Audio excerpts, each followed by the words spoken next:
Assalamualaikum warahmatullahi wabarakatuh.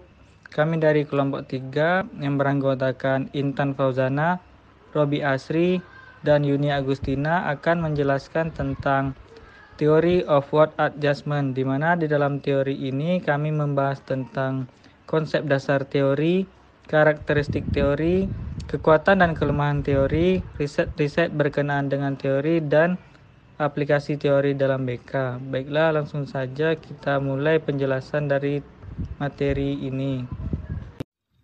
Theory of Work Adjustment. Yang pertama, konsep dasar teori. Theory of Work Adjustment diartikan sebagai teori penyesuaian kerja. Pilihan pekerjaan yang baik akan dilakukan bila ada hubungan antara karakter seseorang dan pekerjaan.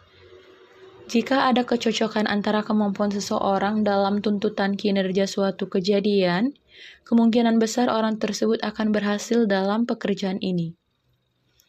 Istilah Theory of Work Adjustment, jika preferensi pribadi seseorang sesuai dengan penghargaan yang ditawarkan oleh pekerjaan, kemungkinan besar orang tersebut ingin bekerja dalam pekerjaan ini.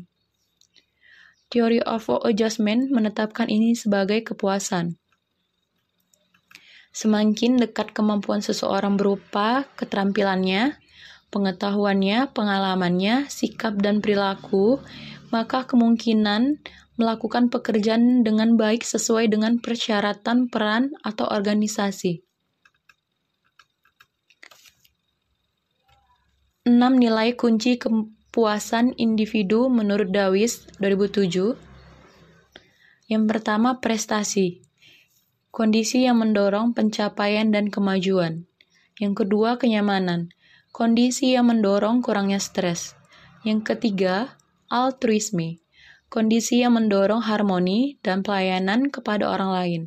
Yang keempat, kondisi keselamatan yang membentuk prediktabilitas dan stabilitas. Yang kelima, otonomi. Kondisi yang meningkatkan kontrol dan inisiatif pribadi. Pilihan karir merupakan proses pengembangan dan penyesuaian antara individu yang mencari penyesuaian dengan lingkungan kerjanya. Yang kedua, environment, lingkungan tempat seseorang itu bekerja. Hubungan keduanya dapat digambarkan dengan hubungan yang harmonis antara individu dengan lingkungannya. Bagian yang kedua, kepuasan kerja. Penyesuaian kerja dapat diartikan sebagai suatu hubungan antara individu dengan lingkungan kerjanya. Hubungan keduanya dapat digambarkan dengan hubungan yang harmonis antara individu dengan lingkungannya. Aspek penyesuaian kerja. Yang pertama, kepribadian kerja atau work personality. Menurut Lofquist tahun 1984, kepribadian kerja merupakan karakteristik pokok dari hubungan individu dalam penyesuaian kerja. Yang kedua, lingkungan kerja atau work environment. Lingkungan kerja merupakan faktor-faktor di luar individu, baik fisik maupun non-fisik dalam suatu organisasi. Ada 6 dimensi kepuasan kerja. Yang pertama, pekerjaan itu sendiri. Pekerjaan akan memberikan tugas atau kegiatan yang menarik, kesempatan untuk belajar, dan kesempatan untuk menerima tanggung jawab bagi individu. Yang kedua, gaji. Faktor yang mempengaruhi ketidakpuasan pegawai dalam pekerjaan diantaranya adalah sistem imbalan yang dianggap tidak adil menurut persepsi pegawai. Yang ketiga, promosi. Promosi ini dapat dikatakan sebagai kenaikan jabatan seorang pegawai ke jenjang yang lebih tinggi. Yang keempat, pengawasan. Kegiatan pengawasan harus dilakukan agar kegiatan instansi dapat terlaksana dengan baik sehingga dapat mencapai tujuan yang diharapkan. Yang kelima, rekan kerja. Interaksi yang baik antara anggota dalam organisasi akan mengurangi perselisihan sehingga dapat bekerja lebih efisiensi. Yang terakhir, yang keenam, yaitu kondisi kerja. Kondisi kerja sangat dipengaruhi oleh ketersediaan dan berfungsinya peralatan, kenyamanan, dan keamanan tempat kerja. Selanjutnya yang ketiga, kekuatan dan kelemahan teori.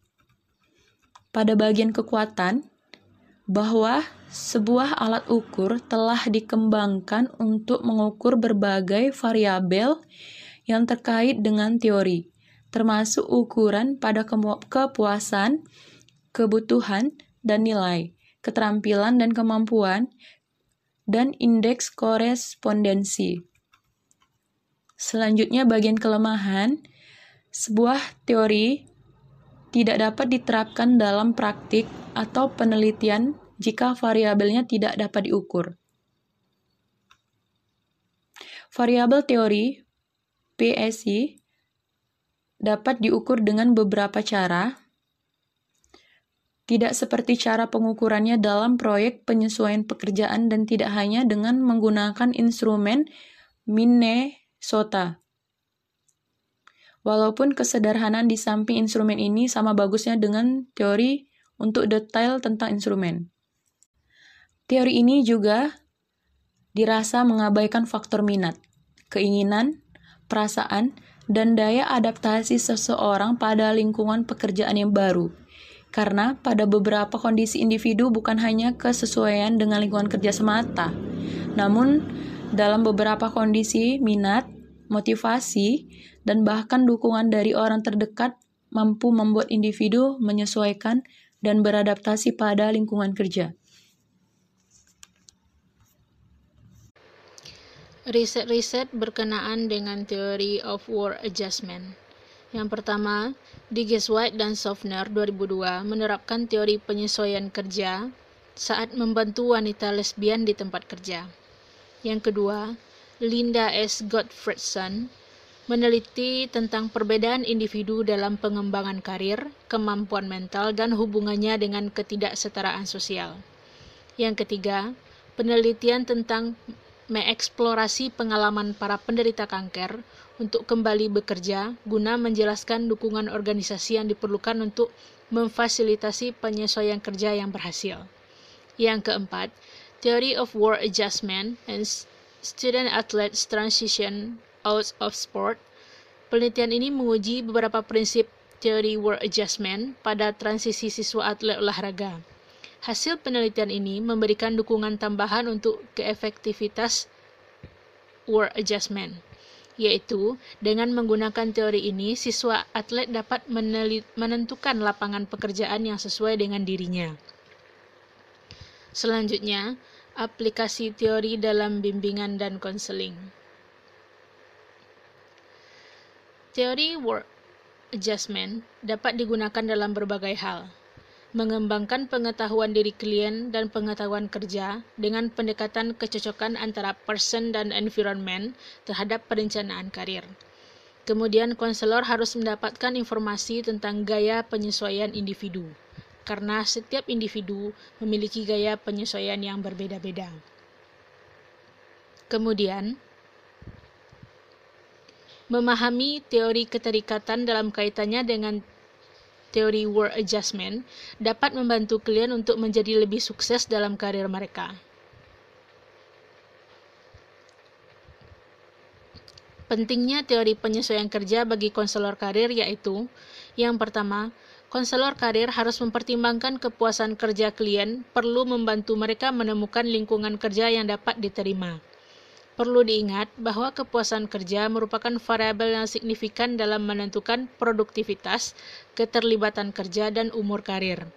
Yang kedua, konselor karir harus menggunakan informasi pekerjaan untuk membantu klien dalam mencocokkan kebutuhan, minat, dan kemampuan individu dengan pola dan tingkat pengawasan yang berbeda-beda di lingkungan kerja. Artinya, berdasarkan teori ini, konselor karir benar-benar dituntut agar memiliki wawasan yang luas mengenai dunia kerja dan juga memiliki pemahaman yang baik tentang klien. Sekian saja. Terima kasih. Apabila ada kekurangan, kami mohon maaf. Kami akhiri dengan Assalamualaikum warahmatullahi wabarakatuh.